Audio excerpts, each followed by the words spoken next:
آج رمضان مبارک کی 11 تاریخ ہے اور سورہ ہود کی آیت نمبر 3 کے حوالے سے درس قرآن کا عنوان ہے استغفار کی فضیلت۔ اللہ رب العالمین نے فرمایا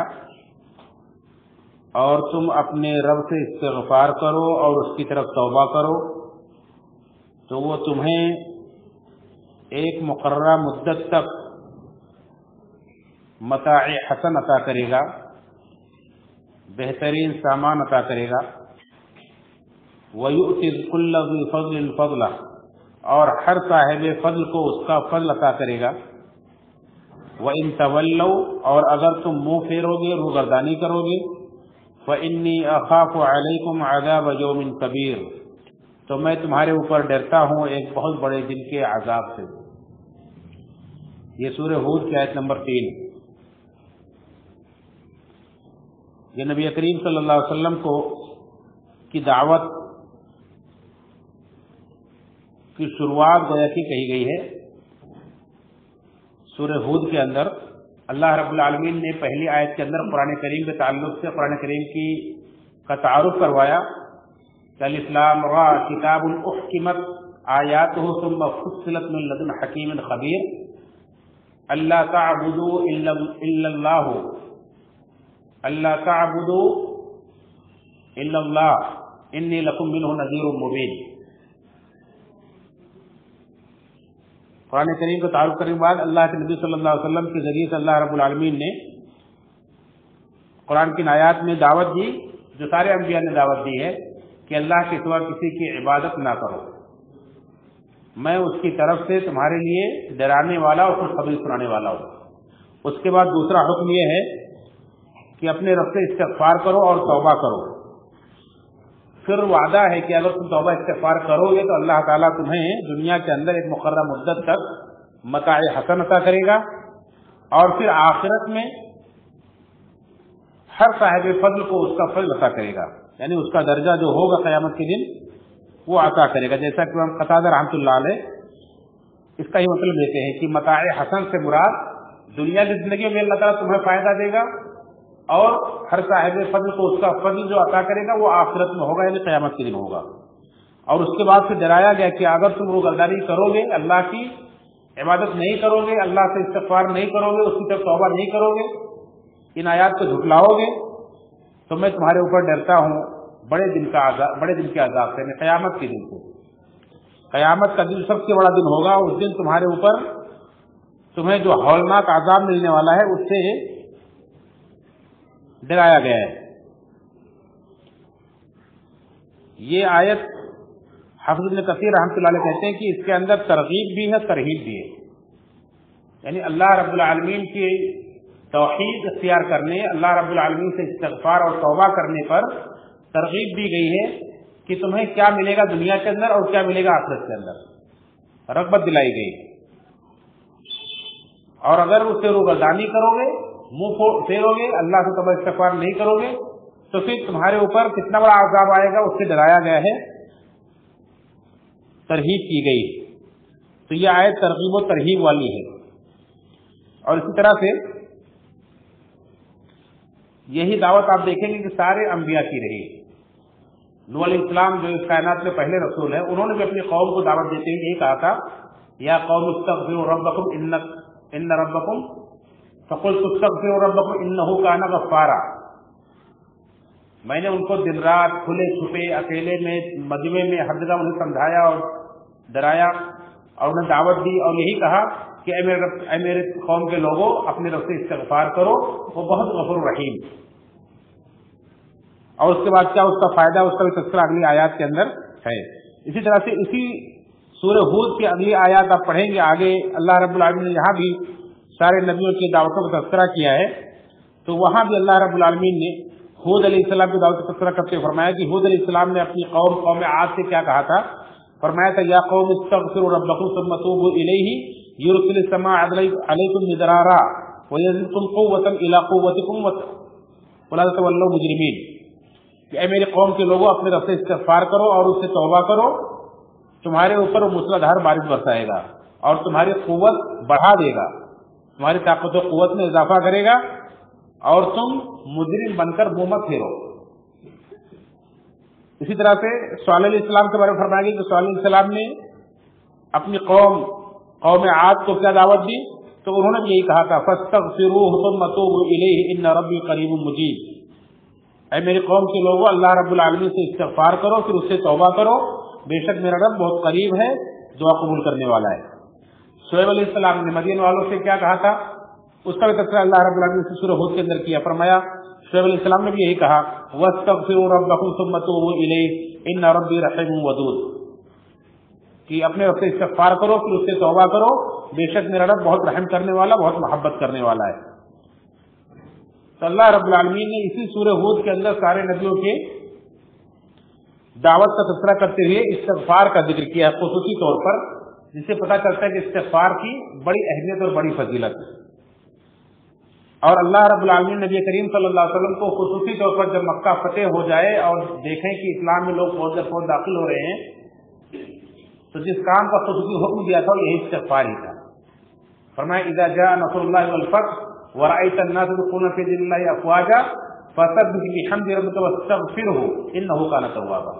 کہ اے نبی جب مدد آ جائے، جب مکہ فتح ہو جائے اور آپ دیکھیں کہ لوگ فوج در فوج اسلام میں داخل ہو رہے ہیں، تو آپ اپنے رب کی حمد کے ساتھ اس کی تسبیح بیان کیجیے، واستغفروا، اور اس سے استغفار کیجیے، بے شک وہ بہت توبہ قبول کرنے والا ہے۔ اور نبی کریم صلی اللہ علیہ وسلم بھی اپنی امت کے لوگوں کو،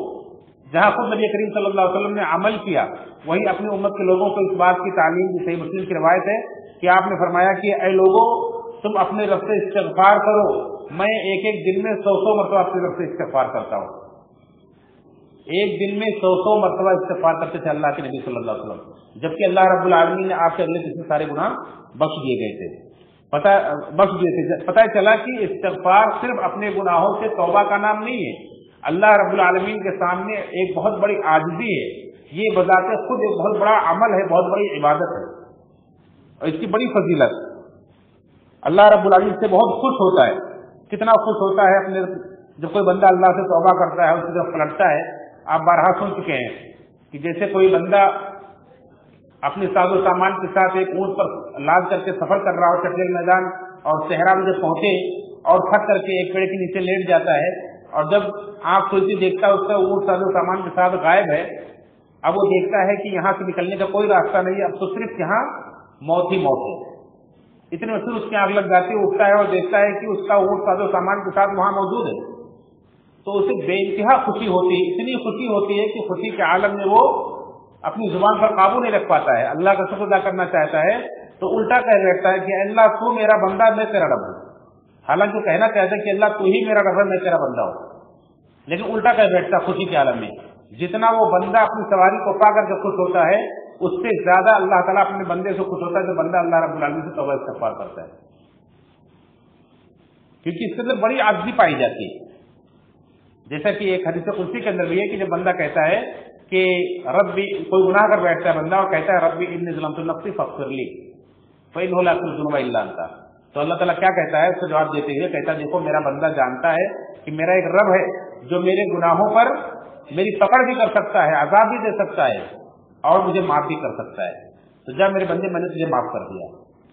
پھر بندہ اسی حالت میں رہتا ہے، پھر آگے چل کر کے گناہ کر بیٹھتا ہے، پھر ایسے کہتا ہے تو اللہ تعالیٰ پھر اس کے ساتھ یہی معاملہ کرتا ہے۔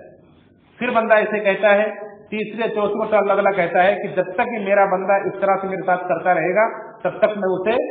معاف کرتا رہوں گا، چاہے وہ کسی بھی حالت پر ہو۔ تو اللہ رب العالمین اپنے بندے کو کہ توبہ استغفار سے بہت خوش ہوتا ہے، اسی لیے اللہ رب العالمین کا یہ اعلان ہے کہ کوئی بھی قوم جب تک استغفار کرتی رہے گی تب تک اللہ اسے عذاب نہیں دے گا۔ سورہ انفال کی آیت نمبر 33 میں اللہ نے فرمایا ہے کہ وما كان اللہ معذبهم وهم يستغفرون، کہ اللہ تعالیٰ انہیں عذاب نہیں دے گا جب تک وہ استغفار کرتے رہیں گے۔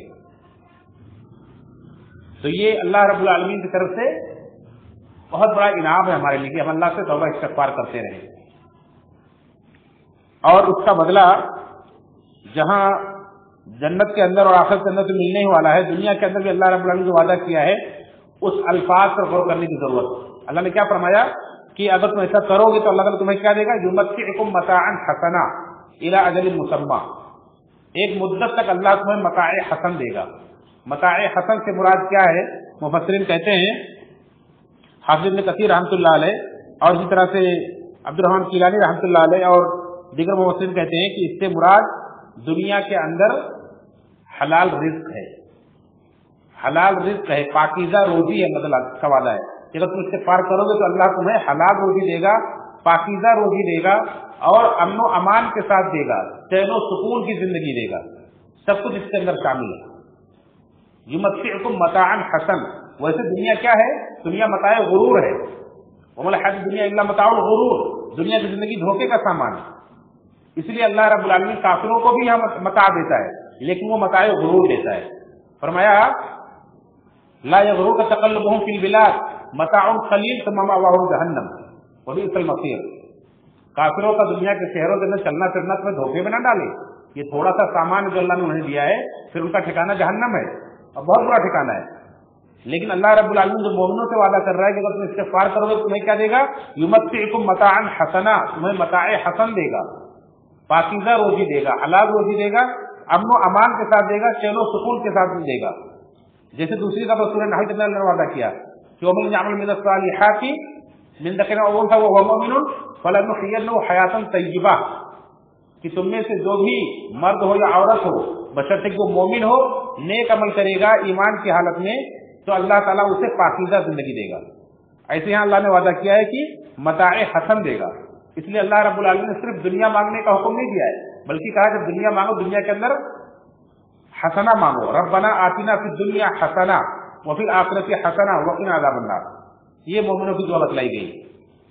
اور اللہ کے نبی صلی اللہ علیہ وسلم کی اکثر دعا یہی ہوا کرتی تھی۔ تو اللہ رب العالمین نے دنیا کے اندر استغفار کرنے والوں کو پاکیزہ زندگی دینے کا وعدہ کیا، اور کیسا؟ سورہ نوح آپ پڑھیں، اس کے اندر اللہ رب العالمین نے پوری تفصیل بتلا دی ہے کہ کیسے دے گا اللہ تعالیٰ۔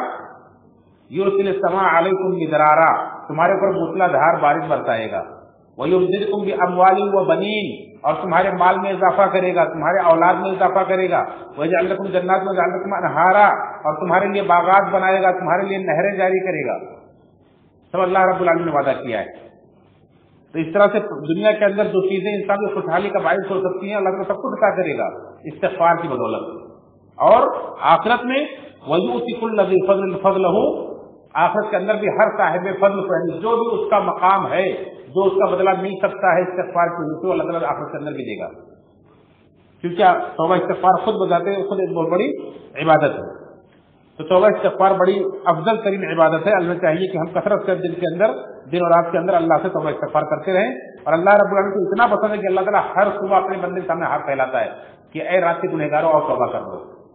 شام میں ہاتھ پھیلاتا ہے اے دن بھر کے گنہگاروں اور توبہ کر دو۔ تو رات دن اللہ تعالیٰ اپنے بندوں سے توبہ کا مطالبہ کرتا ہے، ہمیں چاہیے کہ ہم استغفر اللہ واتوب الیہ کثرت سے پڑھتے رہیں۔ ایک اور کلمہ ہے استغفر اللہ الذی لا الہ الا هو الحی القیوم واتوب الیہ، اللہ نے فرمایا کہ جو 3 بار یہ کلمہ پڑھ لیتا ہے تو اس کی گناہ چاہے سمندر کی جھاگ کے برابر ہو اللہ تعالیٰ معاف کر دیتا ہے۔ ایسے اللہم انت ربی لا الہ الا انت خلقتنی وانا عبدک وانا علی عہدک ووعدک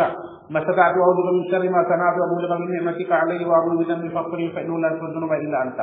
اس کو سید الاستغفار کہا گیا ہے، تو یقین کے ساتھ ایمان کے ساتھ اس کو صبح میں ایک بار پڑھ لے، دن میں کبھی انتقال ہوگا جنت میں داخل ہوگا، شام میں پڑھ لے گا یقین کے ساتھ، رات میں کبھی انتقال ہوگا جنت میں داخل ہوگا۔ اس طرح سے استغفار کے کلمات کی بڑی فضیلت ہے۔ اللہ سے دعا ہے رب العالمین ہم سب کو کثرت کے ساتھ اللہ کے نبی صلی اللہ علیہ وسلم کی سکھائی ہوئی دعاؤں کے مطابق اللہ سے توبہ استغفار کی توفیق نصیب فرمائے، آمین تقبل یا رب العالمین۔